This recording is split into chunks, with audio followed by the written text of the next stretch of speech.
Physics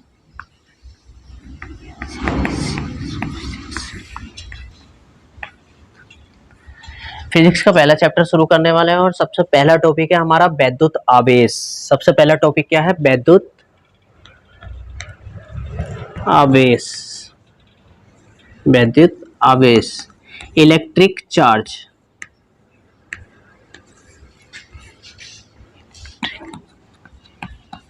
electric charge.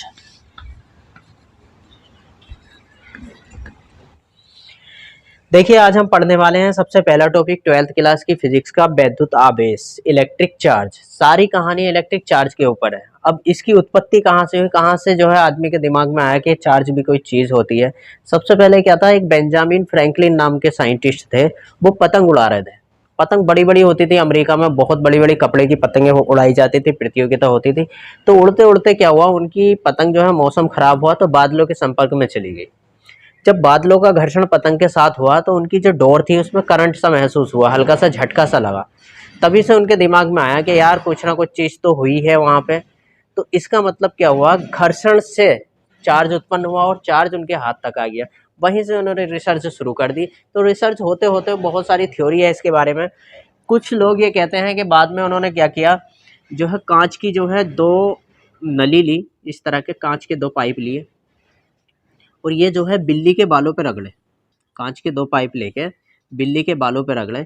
जब बिल्ली के बालों पे रगड़ के उन्होंने इस तरह से इनको टांगा तो उन्होंने देखा कि ये वाले एक दूसरे को रिपेल कर रहे हैं। ये इसका सिरा इधर को जो है एक दूसरे पे बल लगा रहे हैं, ये इधर को होगा, एक दूसरे को रिपेल कर रहे हैं, एक दूसरे को धक्का दे रहे हैं। फिर इन्होंने क्या करा, ये तो ली थी इन्होंने कांच, कांच की छड़। फिर एक अलग पदार्थ था एवोनॉइड। एवोनॉइड की छड़ जब ली, अब एक कांच की छड़ ली और एक एवोनॉइड की छड़ ली, कांच और एक एवोनॉइड। जब इन्होंने कांच की और एवोनॉइड की छड़ ली तो इन्होंने देखा कि इसके सिरे जो है एक दूसरे को खींच रहे हैं, इसके सिरे जो है एक दूसरे को पास में आ रहे हैं। तो यहीं से इनके जो है दिमाग में आया कि कुछ ना कुछ तो इसमें से निकला है या इसमें आया है, कुछ ना कुछ तो दोनों में अंतर है।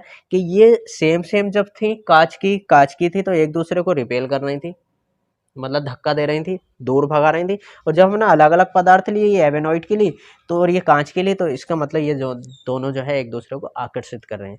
तो यहीं से इनके दिमाग में आ गया कि ऐसा हुआ क्या।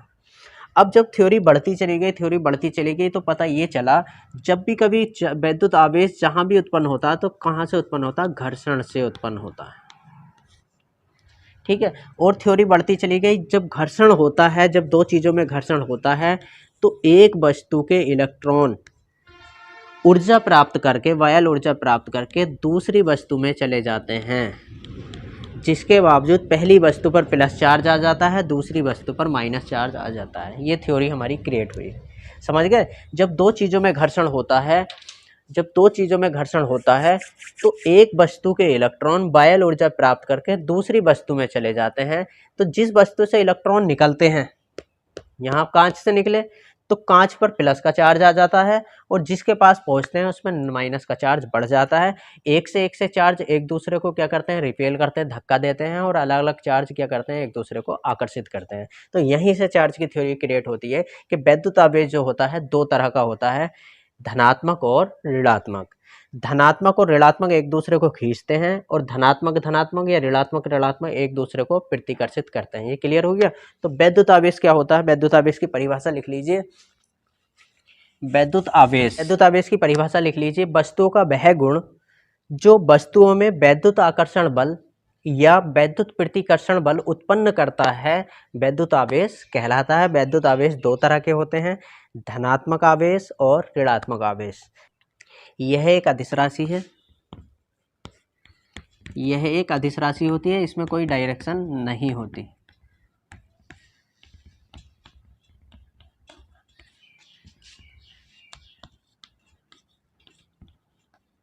और इसका एमकेएस पद्धति में मात्रक,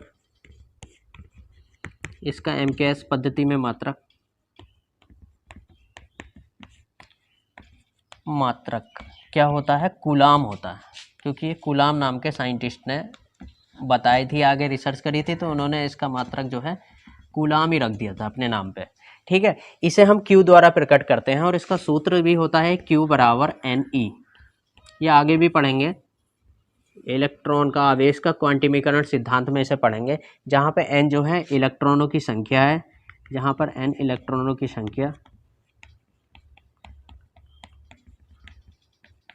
जहाँ n जो है इलेक्ट्रॉनों की संख्या है और E जो है एक इकाई आवेश है जिसका मान 1.6 इंटू 10⁻⁻19 कूलाम होता है। और Q तो आपको पता ही है, Q जो है वैद्युत आवेश है।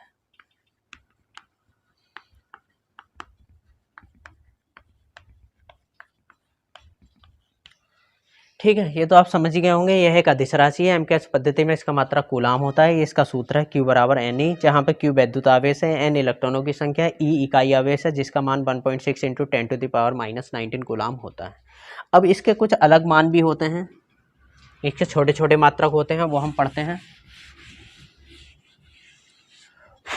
वैद्युत आवेश का सबसे छोटा मात्रक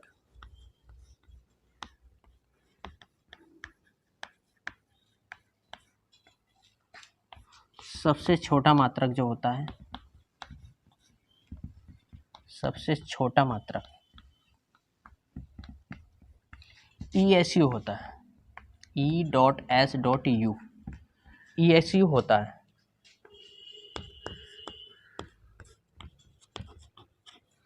और एक कूलाम आवेश 3 गुणा 10⁻9 ESU के बराबर होता है, इलेक्ट्रोस्टैटिक यूनिट ऑफ चार्ज के बराबर होता है। ये भी याद रखने वाली बात है। इसके दूसरे मात्रक क्या हैं, जैसे एक माइक्रोकूलाम बराबर होता है 10⁻⁻6 कूलाम के। दूसरा एक पिकोकूलाम बराबर होता है 10⁻12 कूलाम के। और एक नैनोकूलाम बराबर होता है 10⁻9 कूलाम के। ये भी याद रखने वाली बात है, एक नंबर में पूछ लेता है। एक माइक्रोकूलाम कितने कूलाम के बराबर होता है, 10⁻6 कूलाम के। एक पिकोकूलाम किसके बराबर होता है, 10⁻12 कूलाम के। एक नैनोकूलाम किसके बराबर होता है, 10⁻9 कूलाम के।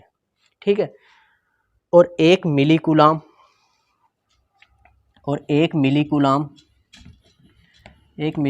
बराबर होता है 10⁻³ कूलाम के। ये भी याद रखने वाली बात है, 1 2 3 4, ये चारों चीज़ें आपको याद रखनी है। अब हम चलते हैं वैद्युत आवेश के प्रकार। वैद्युत आवेश के प्रकार दो तरह के वैद्युत आवेश होता है, धनात्मक और ऋणात्मक। अब दोनों के बारे में जानते हैं।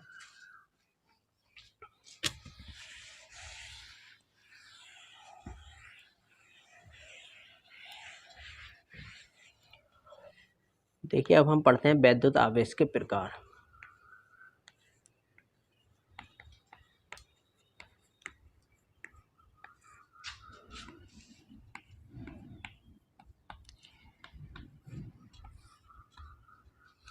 देखिए, वैद्युत आवेश दो प्रकार के होते हैं। नंबर पहला धनात्मक आवेश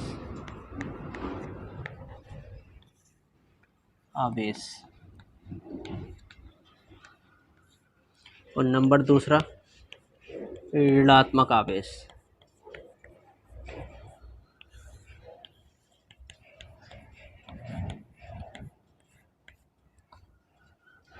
देखिए, धनात्मक आवेश क्या होता है, कैसे उत्पन्न होता है, समझने के लिए एक चीज आप ये समझ लीजिए, ये कोई वस्तु है, इसमें 2 इलेक्ट्रॉन है और इलेक्ट्रॉन पे कौन सा चार्ज होता है, माइनस का। और 2 इसमें प्रोटॉन है, प्रोटॉन पे कितने का चार्ज होता है, प्लस का। ये इस समय बैलेंस है, क्योंकि -2 प्लस -0 प्लस -0 इस समय बैलेंस है, ये न्यूट्रल है। ठीक है, अब इसका एक इलेक्ट्रॉन चला गया, जब एक इलेक्ट्रॉन चला गया तो इसका मतलब क्या हो गया, ये इलेक्ट्रॉन यहाँ से गायब हो गया, तो एक इलेक्ट्रॉन इसके अंदर बचा, प्रोटॉन 2 के 2 बचे। तो इसका मतलब क्या हो गया, एक माइनस प्लस माइनस 0, तो एक प्लस का चार्ज आ गया। ठीक है, तो इस पर धनात्मक चार्ज आ गया। तो हम इसकी परिभाषा इस तरह से बना सकते हैं, जब किसी वस्तु से इलेक्ट्रॉन छोड़कर चले जाते हैं या किसी वस्तु में इलेक्ट्रॉनों की कमी आ जाती है, तब उस वस्तु पर धन आवेश प्रकट हो जाता है या वह वस्तु धन आवेश को प्रदर्शित करने लगती है। जैसे मैग्नीशियम, सोडियम और एल्युमिनियम आदि। अब दोस्तों इसी तरह से हम समझेंगे ऋणात्मक आवेश को। ऋणात्मक आवेश में क्या है, इसमें इलेक्ट्रॉन कहीं से आ जाता है। अब यहाँ पे ये क्या है, पूरी बैलेंस है। अब यहाँ पे क्या करा, जब किसी वस्तु के साथ इसमें घर्षण कराया तो इसमें एक इलेक्ट्रॉन कहीं से आ गया, तो +2 तो ये कैंसिल होगा, तो ये माइनस का एक चार्ज दिखाएगी। तो जब किसी वस्तु में, तो ऋणात्मक आवेश को हम इस तरह से हम इसकी परिभाषा बना सकते हैं, जब किसी वस्तु में इलेक्ट्रॉनों की संख्या उसकी सामान्य अवस्था से बढ़ जाती है तब वह ऋण आवेश को प्रकट करने लगती है। जैसे उदाहरण के तौर पे जैसे क्लोरीन हो गई, SO4 हो गया, ये माइनस चार्ज को शो करते हैं आदि। तो क्लियर हो गया। आज हमने पढ़ा था वैद्युत आवेश के बारे में। तो वैद्युत आवेश वस्तु का ऐसा गुण है जिसके कारण वस्तु में वैद्युत आकर्षण या वैद्युत प्रतिकर्षण बल उत्पन्न हो जाता है। ये आप समझ गए होंगे वैद्युत आवेश। वैद्युत आवेश का मात्रक जो है कूलाम है, और कूलाम की हमने कई सारी यूनिट पढ़ी हैं। सबसे छोटा मात्रक ESU होता है, और उसके बारे में हमने पढ़ा है 1 नंबर में, तो वो आएगा।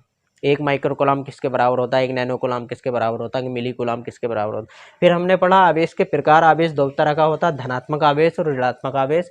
अगर इलेक्ट्रॉन निकल गए किसी वस्तु से तो उसमें धनात्मक आवेश आ जाता है, और इलेक्ट्रॉन किसी के अंदर आ गए तो उसमें ऋणात्मक आवेश आ जाता है। तो ये आप समझ गए होंगे आवेश का फंडा। कल की वीडियो में हम पढ़ेंगे कूलाम का नियम और बहुत सारी चीज़ें। तो फिजिक्स के साथ हमारे साथ बने रहिए। मैं था समीम अहमद सैफी, आप देख रहे थे आपकी क्लास, समीम सर की क्लास। जय हिंद, जय भारत।